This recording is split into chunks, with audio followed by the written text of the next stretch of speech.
शहर की लहरें कभी जिंदगी को सहारा देती थीं, मगर अब सैलाब की तबाही ने इसी शहर के गरीबों की जिंदगी उजाड़ दी थी। इमदादी राशन जो हुकूमत गरीबों की बहाली के लिए भेजती थी, वो उन तक कभी पूरा नहीं पहुंचता था। दुकानदार और मकामी पुलिस मिलकर राशन के बोरों को गायब कर देते और गरीबों का हिस्सा कालाबाजारी में बिक जाता। भूख से बच्चों की चीखें गलियों में गूंजती, इमदादी कैंपों के बाहर लंबी कतारें लगती, मगर लोग खाली हाथ लूटते। फिर इस अंधेरे में एक रोशनी नमूदार हुई, एक ऐसी खातून अफसर जो ईमानदार और निडर थी, जिनका नाम था SP साइमा खान। रहमतपुर, जो कभी सुकून और सादगी का गहवारा था, अब सैलाब की तबाही और बदउनवानी की दलदल में डूबा था। गलियों में बच्चों की हंसी की जगह भूख की आह ओ बका गूंजती थी। हर घर में चूल्हा तो था, मगर इस पर पकाने को अनाज के चंद दानों से ज्यादा कुछ न था। ऐसी ही एक बस्ती में रहती थीं बीबी फातिमा, जिनकी उम्र 50 साल से ज्यादा थी। उनके चेहरे पर झुर्रियों की जगह जिंदगी की तलखियों और जिम्मेदारियों की गहरी लकीरें थीं। शौहर को गुजरे बरसों हो चुके थे। घर में एक बहू और 2 नवासे नवासियां थीं, जिनकी नन्ही आंखें दरवाजे पर टिकी रहती कि शायद बीबी फातिमा इमदादी कैंप से राशन की बोरी ले आए। मगर यह मौजिज़ा महीनों से ना हुआ था। सरकारी इमदादी कैंप, जो गरीबों के लिए रहमत होना चाहिए था, अब लानत बन चुका था। हर माह की 5 तारीख को कैंप के बाहर औरतें और बूढ़े सुबह सवेरे से कतार में लग जाते। चाहे तपती धूप हो आ सर्दी की सन्नाटा भरी रातें, वो घंटों इंतजार करते कि आज शायद राशन मिल जाए।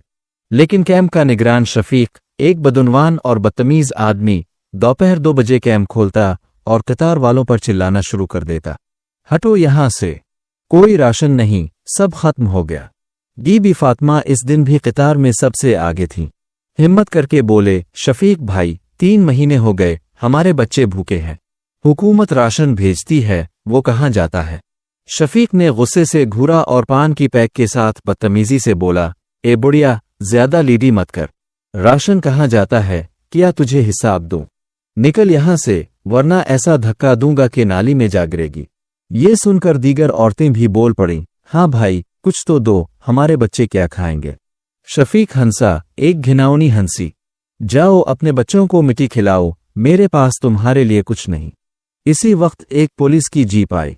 लोगों की आंखों में उम्मीद जागी कि शायद पुलिस मदद करेगी, मगर अगले ही लम्हे वो उम्मीद टूट गई। 2 तनुमंद सिपाही उतरे और शफीक के पास चले गए, जैसे पुराने दोस्त हों। शफीक ने उन्हें अंदर बुलाया। थोड़ी देर बाद वो बाहर निकले, चेहरों पर मुस्कुराहट और जेदें भारी। उन्होंने कतार वालों को कीड़ों की तरह देखा और जीप में बैठकर चले गए। बीबी फातिमा की आंखों से आंसू बह निकले। ये भूख के आंसू नहीं, बेबसी, जिल्लत और टूटे भरोसे के आंसू थे। इस रात रहमतपुर के अक्सर घरों में चूल्हा ना जला। बच्चे भूख लगी है कहते रोते सो गए। बीबी फातिमा चारपाई पर लेटी छत को घोर रही थीं। शफीक के अल्फाज और पुलिस वालों के चेहरे उनके ज़हन में घूम रहे थे। उन्हें लगा जैसे दम घट रहा हो, लेकिन इसी घुटन से एक चिंगारी फूटी, हिम्मत की चिंगारी। उन्होंने फैसला किया कि अब और नहीं। वो खामोश नहीं रहेगी, वो लड़ेगी, चाहे नतीजा कुछ भी हो। इसी वक्त जिले हेडक्वार्टर पर एक नई रोशनी दस्तक दे रही थी। SP साइमा खान, जिनका नाम नर्म लेकिन इरादे फौलादी थे, वो मुख्य ईमानदार और निडर अफसरान में से थीं। जहां उनकी तैनाती होती, बदउनवानों की नींदें उड़ जाती थीं। साइमा के लिए वर्दी सिर्फ नौकरी नहीं, एक जिम्मेदारी थी जो उन्हें याद दिलाती थी कि वो उनकी हिफाजत करेगी, जिनकी कोई नहीं सुनता। उनके वालिद एक मामूली हौलदार थे जिन्होंने ईमानदारी से जिंदगी गुजारी। साइमा ने गुर्बत और निज़ाम की नाइंसाफियों को बचपन से देखा था, इसीलिए वो आम आदमी का दर्द समझती थीं। जिला का चार्ज संभाले उन्हें 1 हफ्ता ही हुआ था। वो फाइलों में घिरी हुई थीं, जराइम के रुझानात और ज़ेर इल्तवा शिकायत समझ रही थीं। उनका दफ्तर उनके किरदार की तरह साफ सुथरा था। उनके काबिल भरोसा सब इंस्पेक्टर शाहिद साहब चाय का कप लेकर आए। मैडम, चाय। शुक्रिया शाहिद साहब, जिला में सब ठीक है, कोई बड़ी परेशानी? शाहिद साहब हिचकिचाए। मैडम, सब तो कंट्रोल में है, लेकिन एक मसला बरसों से चल रहा है। साइमा ने फाइल से नजरें हटाई। इमदादी राशन के निज़ाम में बड़ी बदउनवानी है। गरीबों का राशन कालाबाजारी में बिक जाता है। शिकायतें आती हैं, मगर कोई कार्रवाई नहीं होती। नीचे सब मिले हुए हैं। साइमा की आंखों में संजीदगी छा गई। मिले हुए हैं? कौन कौन? दुकानदार, फूड सप्लाई डिपार्टमेंट के बाबू और हमारे महकमे के कुछ लोग। साइमा का खून खौल उठा। भूख से बड़ी लाचारी नहीं, और इस भूख को मिटाने वाले राशन पर डाका डालना सबसे बड़ा जुर्म था। पुलिस का मुलव्वस होना वर्दी पर बदनुमा दाग था। कोई ठोस शिकायत आई है? कागजात पर नहीं मैडम। लोग डरते हैं, दुकानदार और इसके गुंडे धमकाते हैं। पुलिस से कोई उम्मीद नहीं। साइमा खामोश हो गई। ये लड़ाई सिर्फ दुकानदारों से नहीं, अपने महकमे के सड़े हिस्से से भी थी। रिवायती तहकीकात से खबर लीक हो जाती। उन्होंने फैसला किया कि वो खुद इस माफिया की जड़ तक पहुंचेंगी। अगली सुबह साइमा अपनी सरकारी गाड़ी में नहीं निकले। एक सादा औरत के भेस में, फीकी साड़ी, हवाई चप्पल और कपड़े का थैला लेकर बंके के पिछले दरवाजे से निकले।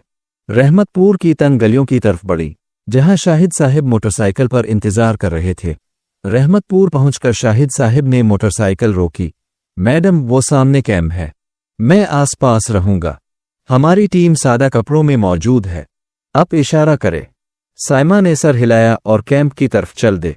कैंप के बाहर लंबी कतार थी। साइमा कतार के आखिर में खड़ी हो गईं। उन्होंने औरतों से बात की।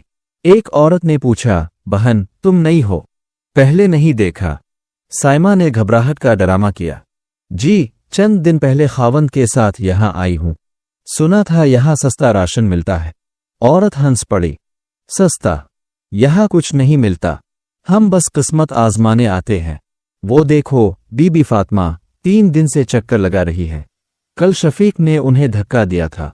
साइमा ने बीबी फातिमा को देखा। घंटों गुजर गए, धूप सर पर चढ़ आई। दोपहर 1 बजे शफीक मोटरसाइकिल पर आया। इसने शटर उठा और कुर्सी पर बैठ गया। चुल्लू, एक एक करके आओ, चीख पुकार मत करो। बीबी फातिमा आगे बढ़ी। शफीक भाई, आज तो राशन दे दो। कल मैं एसपी ऑफिस गई थी शिकायत करने। एसपी का नाम सुनकर शफीक का रंग उड़ गया, मगर इसने खुद को संभाला। SP office? तेरी इतनी हिम्मत? जा, थाने के सिपाही तुझे भगा देंगे। वो मेरे आदमी हैं। इसने बीबी फातिमा को धक्का दिया, जो जमीन पर गिर पड़ी। साइमा का खून खौल रहा था, मगर वो सही मौका का इंतजार कर रही थी। इसी वक्त पुलिस की जीप आई और वही 2 सिपाही अंदर चले गए। साइमा ने बीबी फातिमा को उठाया। अमान, आपको लगी तो नहीं? बीबी फातिमा ने रोते हुए कहा, बेटी, चोट जिस्म को नहीं, दिल को लगी है। रखवाले चूर बन जाए तो हम गरीब कहाँ जाए। ये वही लम्हा था। साइमा को सब मिल चुके थे।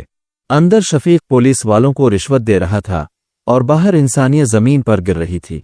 साइमा ने बीबी फातिमा को सहारा दिया। अमान, अब कहीं नहीं जाएगी। अब ये जाएंगे जहां उनकी हटिक खत्म हो जाएगी। साइमा ने साड़ी से वाकी टाकी निकाला। शाहिद साहब, अंदर आ जाए, मेहमानों के इस्तकबाल का वक्त है। शाहिद साहब और सादा कपड़ों में पुलिस ने कैंप घेर लिया। शफीक और दोनों सिपाहियों की सिटी गुम हो गई। साइमा ने घूंघट हटाया। पहचाना मुझे? मैं हूं इस जिला की नई एसपी साइमा खान। तुम लोग इस वर्दी पर दाग हो। सिपाही फैसल और आबिद साइमा के पांव पर गिर पड़े। मैडम, माफ कर दो, हमारे बच्चे हैं। जब तुम उन औरतों को धक्के दे रहे थे, उनके बच्चों का राशन छीन रहे थे, तब तुम्हें अपने बच्चे याद नहीं आए। शफीक को हथकड़ी लगाई गई, कैंप सेल किया गया। साइमा ने हुक्म दिया कि करीबी गोदाम से चोरी शुदा राशन जब्त किया जाए। कतार में खड़ी औरतें हैरान थीं। बीबी फातिमा की आंखों से खुशी के आंसू बह रहे थे। किसी ने नारा लगाया, एसपी साइमा खान जिंदाबाद, और रहमतपुर नारों से गूंज उठा। इस वाक़ये ने शहर में हलचल मचा दी। अखबारात की सुर्खियां थीं, नई एसपी ने भेस बदलकर राशन माफिया पकड़ा। गोदाम से सैकड़ों बोरे राशन बरामद हुए, जो गरीबों तक पहुंचाए गए। साइमा ने फूड सप्लाई डिपार्टमेंट के अफसरान को तलब किया। सबोहे के सामने सबकी बोलती बंद हो गई। कई बड़े नाम इस माफिया से जुड़े निकले। साइमा ने रहमतपुर में राशन की तकसीम की निगरानी की। बरसों बाद घरों में चूल्हे जले, बच्चों के चेहरों पर मुस्कुराहटें लूटे। बीबी फातिमा ने साइमा के हाथों राशन की बोरी ली। बेटी, तुमने हमें राशन नहीं, इज्जत और भरोसा वापस दिया। साइमा ने मुस्कुरा कर कहा, यह मेरा फर्ज था। अमान, अब सबसे एक वदा चाहिए। अब जुल्म बर्दाश्त ना करना, हिम्मत से आवाज उठाना। मैं आपके साथ हूं। रहमतपुर बदल गया। राशन की दुकान पर लंबी कतारें ना रहे। एक ईमानदार निगरान को जिम्मेदारी सौंपी गई। साइमा खान का नाम जिला में मिसाल बन गया। लोग उन्हें वर्दी वाली देवी कहने लगे। ये कहानी साइमा खान की जुर्रत और ईमानदारी की एक झलक है, जो हमें सिखाती है कि जब तक ऐसी निडर अफसर मौजूद हैं, कोई गरीब नहीं। प्यारे दोस्तों, आपको ये कहानी कैसी लगी? इस पूरे वाक़े को लेकर आपके क्या ख़यालात हैं? तबसरे के खाने में ज़रूर बताइएगा। बाकी वीडियो अच्छी लगी हो तो वीडियो को पसंद करें और हमारे YouTube चैनल को सब्सक्राइब ज़रूर करें ताकि हमें थोड़ा सा हौसला मिले आप लोगों के लिए ऐसी अच्छी वीडियो बनाने के लिए। उन कहानियों को सुनाने का मकसद किसी को परेशान करना बिल्कुल भी नहीं है। ये कहानी आपको इसलिए सुनाई जाती है ताकि आप लोग कहानियों में से कुछ ना कुछ सीख सको और अपने जीवन में इस चीज़ को अप्लाई कर सको। मिलते हैं किसी अगली वीडियो में नए टॉपिक के साथ, तब तक के लिए आप सभी का बहुत बहुत शुक्रिया।